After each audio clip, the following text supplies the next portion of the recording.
지난해 12월 중국 후베이성 우한에서 처음 발생한 신종 코로나 바이러스로 인한 폐렴 환자가 수도 베이징에서도 발생했습니다. 네, 중국은 최대 명절인 춘제를 앞두고 있어 확산 가능성이 커지고 있는데요. 보도국 연결해서 알아보겠습니다. 김지수 기자.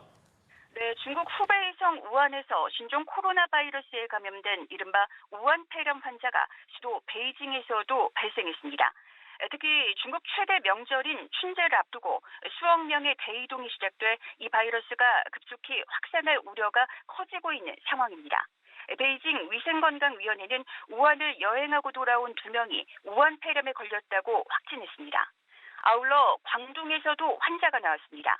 지난 19일 우한을 방문했던 선전에 거주 중인 60대 남성이 우한 폐렴으로 확진 판정을 받았습니다.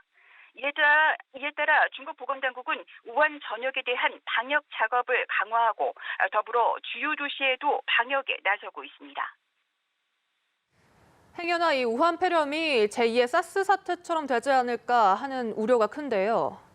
네, 그렇습니다. 물론 중국 질병관리센터는 우한 폐렴이 2002년에서 2003년 전 세계적으로 800명에 가까운 목숨을 앗아간 사스, 중증급성 호흡기 증후군과 다르다고 강조하고 있습니다.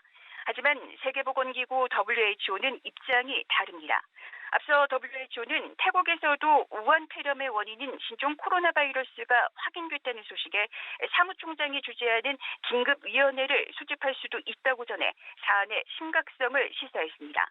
우한 폐렴을 일으키는 바이러스가 신종 코로나 바이러스라는 점, 또 신종 코로나 바이러스가 사스의 원인이 되는 바이러스와 유사하다는 연구 결과에 WHO가 주목하고 있다는 걸 알 수 있는 대목입니다.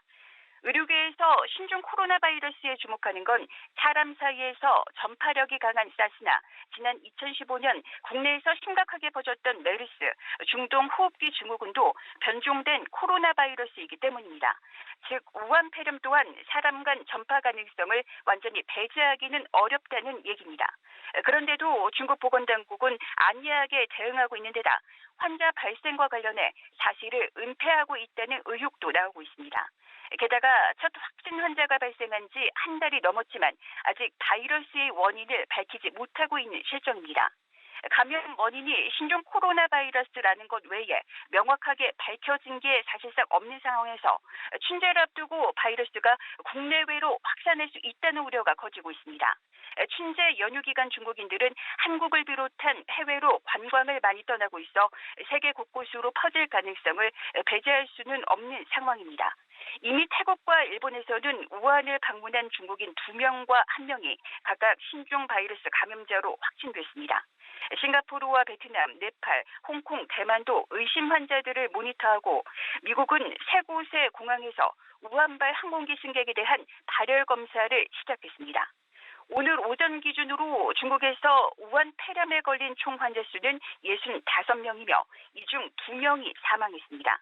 여기서 주목할 점은 일부 환자들이 신종 코로나 바이러스 환자가 다수 발생했던 화난 수산 도매시장에 간 적이 없다는 사실입니다. 화난 시장에 노출된 적이 없는 상태에서 신종 코로나 바이러스에 감염됐다는 의미는 사람 간 전염 가능성이 있다는 의미입니다. 지금까지 보도국에서 연합뉴스 김지수입니다.